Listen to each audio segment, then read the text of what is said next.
السلام عليكم ورحمة الله وبركاته. بسم الله الرحمن الرحیم.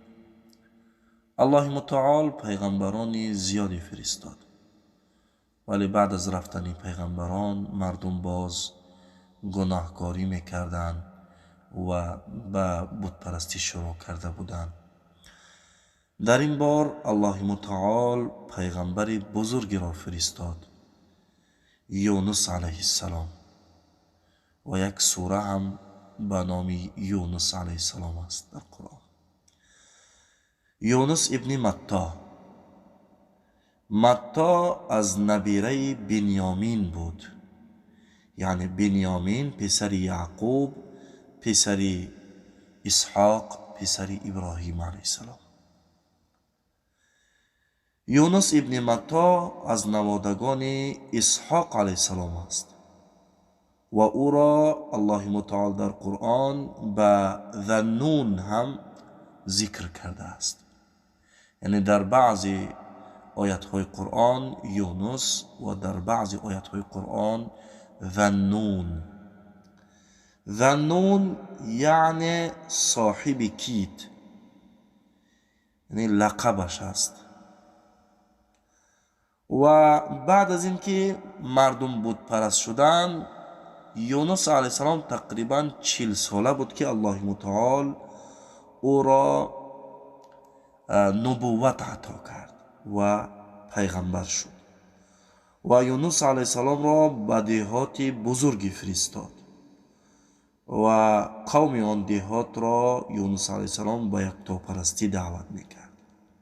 آن دهات نینوا است که در شمال عراق است. ابن کثیر رحمه الله میگوید در زمانی که خود ابن کثیر بود، آثار همان بت‌هایی که قوم یونس علیه السلام میپرستیدند بودند.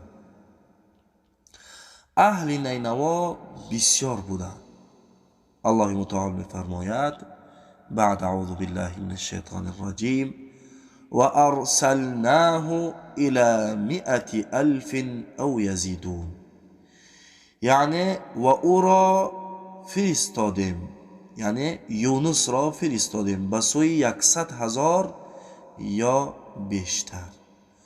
علما میگویند تقریبا 120,000 بودند، یعنی دهات بسیار بزرگ بود. فکر کنید که تقریبا 120,000 در یک دهات زندگی میکردند و همشان بت پرست بودند.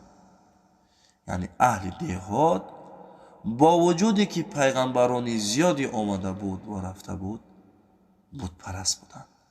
اگر در نوارهای پیشترک گوش کرده باشید، ابراهیم علیه السلام هم در عراق بود و بعد از ابراهیم علیه السلام بینید پیغمبرانی آمدند مثل اسحاق، مثل یعقوب، مثل یوسف و پیغمبرانی هستند که الله متعال نامهای آنها را به ما ذکر نکرده است، ولی با وجود پیغمبرانی که آمدند و رفتند مردم بت پرست شدند و گمراه شدند. یونس علیه السلام قوم خود را زیاد دعوت کرد، ولی آنها تکبر ورزیدند، قبول نکردند و یونس علیه السلام را تهدید کردند.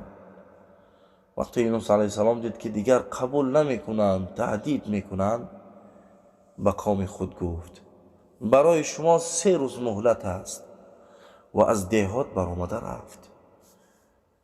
یعنی الله متعال به یونس علیه السلام اجازت برآمدن از دهات را نداده بود، ولی یونس علیه السلام غضب کرد و از دهات برآمده رفت. الله متعال میفرماید اعوذ بالله من الشیطان الرجیم و ذا النون اذ ذهب مغاضبا فظن ان لن نقدر علیه. و یونس را به یاد آورد هنگامی که خشمگین از میان قومش رفت. حضرت معاویه رضی الله عنه وقتی این آیات را خواند در تعجب ماند و تفسیر مناسبی نیافت. پس به نزد ابن عباس رضی الله عنه آمد و تفسیر این آیات را پرسید. یعنی آیا یونس علیه السلام فکر کرد که الله قادر نیست با او؟ ابن عباس رضی الله عنه گفت نه، تفسیرش این چنین نیست، تفسیر دیگری دارد. یعنی یونس علیه السلام گمان کرد که الله متعال او را به کاری که کرده است، یعنی برای که به اجازت برآمده است از دیهات، تنبیه نمی کند. یعنی تفسیرش این طور است. و همین طور یونس علیه السلام با غضب یعنی از نزد قومش برآمد و به سوی بحر رفت. یعنی اکنون منطقه را ترک میکند، برای اینکه قوم خود را 3 روز وقت داده است. بعد از 3 روز عذاب الهی می آید و او باید که از منطقه بیرون شود. به نزد بحر آمد تا اینکه به کشتی سوار شود و به دیگر منطقه برود. 1 روز گذشت، یکمین علامت نمایان شد. یعنی ابرهای سیاهی جمع شد. وقتی مردم دیدن ترسیدن و همه فهمیدن که وعده‌ای که یونس علیه السلام داده بود یکمینش یعنی ابرهای سیاه است و عذاب بعد از 3 روز یعنی حتما نازل می شود آنها. اکنون قوم یونس علیه السلام در جستجو بودند راه حل چیست، چیکار کنیم. بزرگ قوم همه را جمع کرد و گفت به خدا قسم هر چیزی که یونس گفت تحقق می یابد و ما هلاک می شویم. آیا شما قومای پیشینه را فراموش کردید؟ قوم عاد، ثمود، ارم، یعنی قوم هایی که پیش بودند چطور هلاک شدند؟ قوم گفتند بله، یونس راست گفت و یگانه راه برای نجات یافتن از عذاب الهی توبه کردن است و ایمان آوردن است. پس همه قوم یعنی 120,000 ایمان آوردند و لباس های کهنه پوشیدند و به سوی کوه ها رفتند و از زنها کودک های خرد را جدا کردند. همه گریه می کردند، زنها گریه می کردند، مردها کودکان گریه می کردند و توبه می کردند تا اینکه عذاب الهی نازل نشود بر آنها. 3 روز همین طور در کوه ها ایستادند، گریه کردند، توبه کردند، ندامت کردند. پس الله متعال بر آنها رحم کرد و عذاب را از بالاشان دور کرد. فلولا كانت قرية آمنت فنفعها إيمانها إلا قوم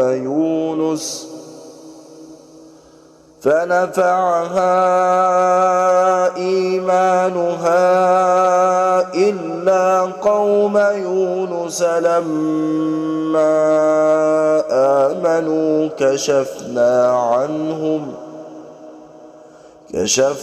عنهم عذاب الخزي في الحياة الدنيا ومتعناهم إلى حين. پس چرا هیچ شهر و آبادی ایمان نیاورد که ایمانشان سودشان دهد مگر قوم یونس؟ چون ایمان آوردن عذابی رسوا کننده را در زندگی دنیا از آنها برطرف کردیم و تا مدت معین آنها را بهره‌مند ساختیم. ابن کثیر رحمه الله میگوید هیچ قومی مثل قوم یونس همشان ایمان نیاوردند. یونس علیه السلام در آن وقت در انتظار کشتی بود و خبر نداشت که قومش ایمان آوردند. کشتی بزرگی آمد، پر از مسافران بود. در کشتی یونس علیه السلام سوار شد. بعد از چندی که کشتی حرکت کرد موج زیادی جمع شد و کشتی در لرزه در آمد. مردم گفتند کشتی غرق می شود، چیزها را به آب اندازیم. چیزها را به آب انداختند ولی باز هم کشتی قریب بود که غرق شود. پس گفتند مسافران را به آب اندازیم و برای اینکه مسافران به آب انداخته شوند گفتند قرعه میکنیم. یعنی نام کسی که برآمد با آب میپرد یا که او را با آب میاندازد. خب قرعه کردن، قرعه انداختن، نام یونس علیه السلام برآمد. گفتن این جوان است، آینده دارد، بار دیگر قرعه می اندازیم. باز قرعه انداختن، نام یونس علیه السلام برآمد. در تعجب ماندند. بار دیگر قرعه کردند، باز نام یونس علیه السلام برآمد. از گفتن او را به بحر اندازید. وقتی یونس علیه السلام را به آب انداختند، یعنی به بحر انداختند، کشتی خاموش شد، یعنی آرام گرفت. و یونس علیه السلام را ماهی بزرگی گرفت، یعنی بلعید. فالتقمه الحوت و هو ملیم. آنگاه ماهی عظیمی او را بلعید در حالی که او سزاوار نکوهش بود. یونس علیه السلام در درون شکم ماهی خود را ملامت میکرد چرا به اجازت قوم خود را گذاشته رفت و به خطای خود اقرار شد. الله متعال به ماهی امر کرده بود که او را نخورد، فقط در شکم خود نگه دارد، مثل زندان در تاریکی شکم خود یونس علیه السلام را نگه دارد. علما میگویند که 40 روز در شکم همون ماهی بزرگ بود. ابن عباس و ابن مسعود رضی الله عنهما میگویند ماهی که در شکمش یونس علیه السلام بود به پایان بحر رفت تا که یونس علیه السلام ذکر مخلوقات را بشنود. وقتی یونس علیه السلام ذکر مخلوقات را شنید که الله را ذکر میکنند، او هم ذکر کرد. لا اله الا انت سبحانك انی کنت من الظالمین. همین دعا را تکرار میکرد. لا اله الا انت سبحانك انی کنت من الظالمین. لا اله الا انت سبحانك انی کنت من الظالمین. یعنی خداوندا هیچ معبودی جز تو نیست، تو منزهی، بیگمان من از ستمگاران بودم. رسول الله صلی الله علیه وسلم فرمودند دعایی که یونس علیه السلام کرد، اگر هر مسلمانی که در سختی گرفتار شود و دعای یونس علیه السلام را تکرار کند، یعنی لا اله الا انت سبحانك انی کنت من الظالمین، یعنی همین دعا را تکرار کند وقتی سختی، الله متعال دعایش را قبول میکند و از سختی و یعنی پریشانی میبراید. پس الله متعال دعای یونس علیه السلام را قبول کرد. فاستجبنا له و نجیناه من الغم و كذلك ننجی المؤمنین. پس دعای او را اجابت کردیم و از غم او را نجات دادیم. و كذلك ننجی المؤمنین، و این گونه مؤمنان را نجات میدهیم. یعنی هر مؤمنی اگر این دعا را کند، این گونه مؤمنان را هم نجات میدهیم. 40 روز یونس علیه السلام در درون شکم ماهی ذکر میکرد تا وقتی که الله متعال دعایش را قبول کرد و ماهی یونس علیه السلام را به جای خشک آورد و ماند. به امر الله یونس علیه السلام را در جای خشکی ماند، در جایی که هیچ درختی نبود، ولی به امر الله یک کدو برآمد که برگ‌های بزرگ داشت. یونس علیه السلام را سایگی میکرد و از کدو یک بوی میبرآمد که به سبب بوی حشرات از نزد یونس علیه السلام دور میشدند، یعنی پشه، مورچه و دیگر حشرات خرد از نزد یونس علیه السلام دور می شدند. و بعضی علما در تفسیر آیت می گویند یک آهو می آمد به نزد یونس علیه السلام و یونس علیه السلام از شیرش می نوشید و در همین حالت ماند تا که الله متعال او را شفا داد. و بار دیگر الله متعال یونس علیه السلام را به سوی قومش روان کرد. وقتی یونس علیه السلام آمد دید همه ایمان آوردند، همه مسلمان شدند، در تعجب ماند و در بین آنها زندگی میکرد. انشاءالله تعالی دوام قصه را در نوار بعدی میشونیم. السلام علیکم و رحمت الله و برکاته.